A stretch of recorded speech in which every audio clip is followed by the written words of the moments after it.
యాకోబు ఇంట్లోంచి పారిపోతున్నాడు. వీళ్ళు ఎవరైనా ఎప్పుడైనా పారిపోయారా? ఎగ్జామ్స్లో ఫెయిల్ అయిపోతే నాన్న కొడతాడని పారిపోయిన వాళ్ళు, ఆ అబ్బాయితో ఇచ్చి పెళ్లి చేయరేమో అనే భయంతో అబ్బాయితో పారిపోయేవాళ్ళు, అమ్మాయితో పారిపోయేవాళ్ళు, దొంగతనం చేసి పారిపోయేవాళ్ళు, తప్పు చేసి పారిపోయేవాళ్ళు మనం సాధారణంగా చూస్తాం. ఇప్పుడు మీరు జాగ్రత్తగా గమనిస్తే యాకోబు పారిపోతున్నాడు. ఎందుకు పారిపోతున్నాడు? తప్పు చేశాడు. ఏమిటి యాకోబు చేసిన తప్పు? తండ్రిని మోసం చేశాడు, అన్నను మోసం చేశాడు. ఆ మోసం కాస్త బయటపడిపోయింది. అన్న అయినటువంటి ఏశావు కారాలు మిరియాలు నూరుతున్నాడు.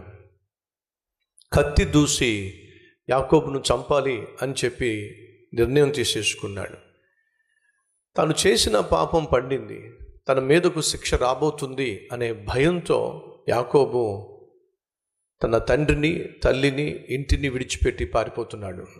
ప్రియ సహోదరి సహోదరులు, దయచేసి జ్ఞాపకం చేసుకోండి.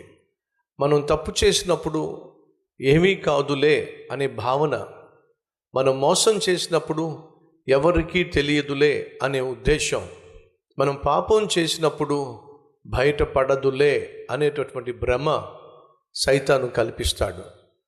కానీ నువ్వు మనుషుల దృష్టికి మంచివాడిగా కనిపించవచ్చు, ఆత్మీయుడిగా కనిపించవచ్చు, పరిశుద్ధునిగా అనిపించవచ్చు.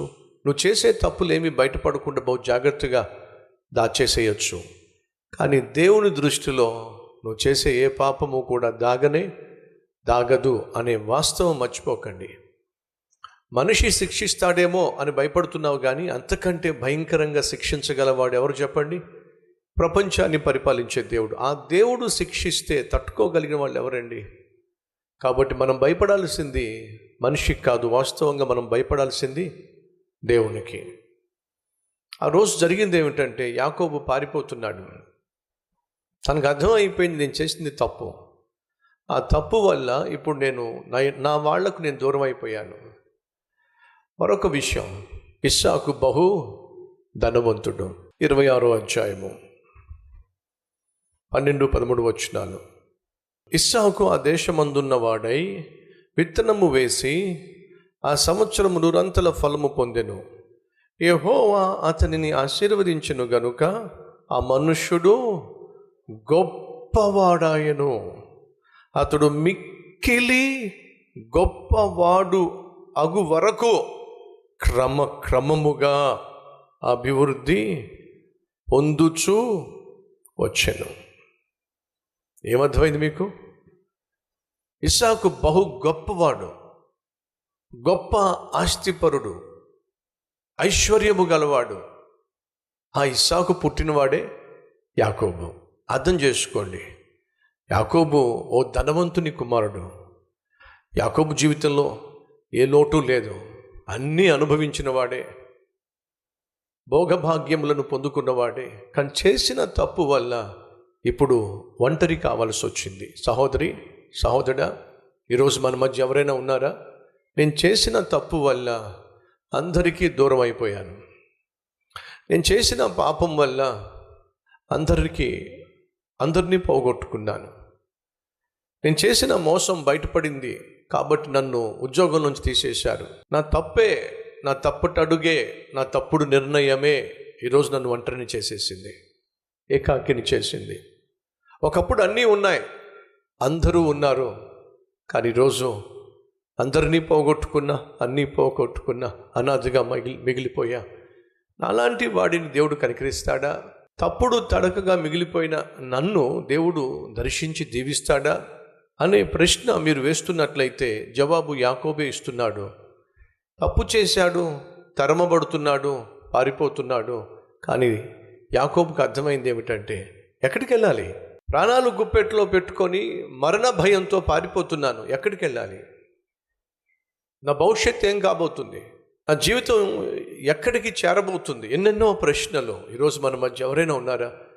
అయ్యా, నా జీవితంలో చాలా ప్రశ్నలు, ఎలా నా బిడ్డలను చదివించుకోవాలి అర్థం కావట్లా, అయోమయం, అనారోగ్యంతో అల్లాడిపోతున్నాను, ఎంతమంది డాక్టర్ల దగ్గరికి వెళ్ళినా, ఎన్ని మందులు వాడినా రోగం మాత్రం తగ్గటం లేదు, అంతా అయోమయంగా ఉంది, అస్తవ్యస్తంగా ఉంది, ఎలా ముందుకు సాగాలో నాకు అర్థం కావట్లా.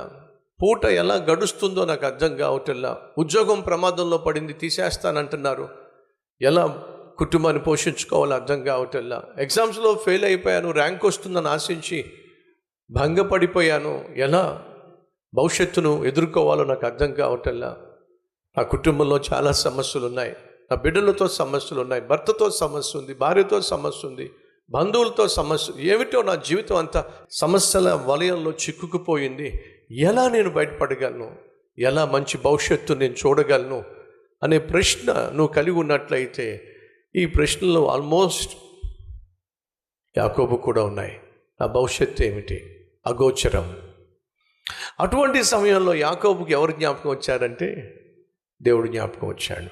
ఎవరు దర్శించారయ్యా అంటే దేవుడు యాకోబును దర్శించాడు. నా ప్రియ సహోదరుడా, సహోదరి, నువ్వు ఎంత దుర్మార్గుడివైనా, ఎంతగా దేవునికి దూరంగా వెళ్ళిపోయే ప్రయత్నం చేస్తున్నా నీకు ఒక శుభవార్త. ఏమిటి? నీ పట్ల ఆయన కలిగి ఉన్న ప్రేమ ఇంత కూడా తగ్గలేదు.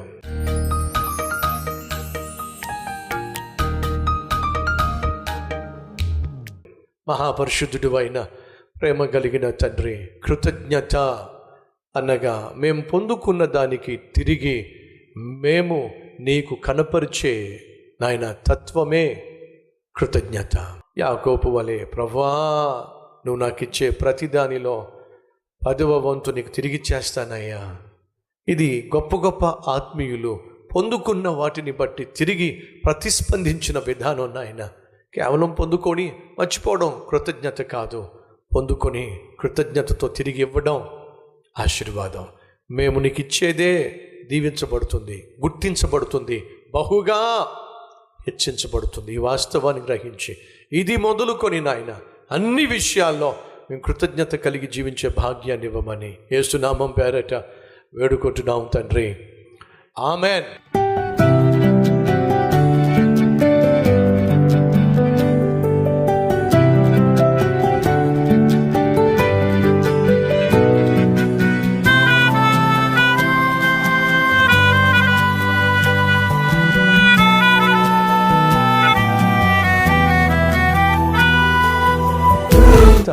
డైలీ డివోషన్ ఆశీర్వాదకరంగా ఉంటే 10 మందికి షేర్ చేయండి, లైక్ చేయండి, అలాగే ఖచ్చితంగా కామెంట్ పెట్టండి. మళ్ళీ రేపు ఇదే సమయంలో మరొక అద్భుతమైన డైలీ డివోషన్ మీ ముందుకు రాబోతున్నాను. అంతవరకు సెలవు.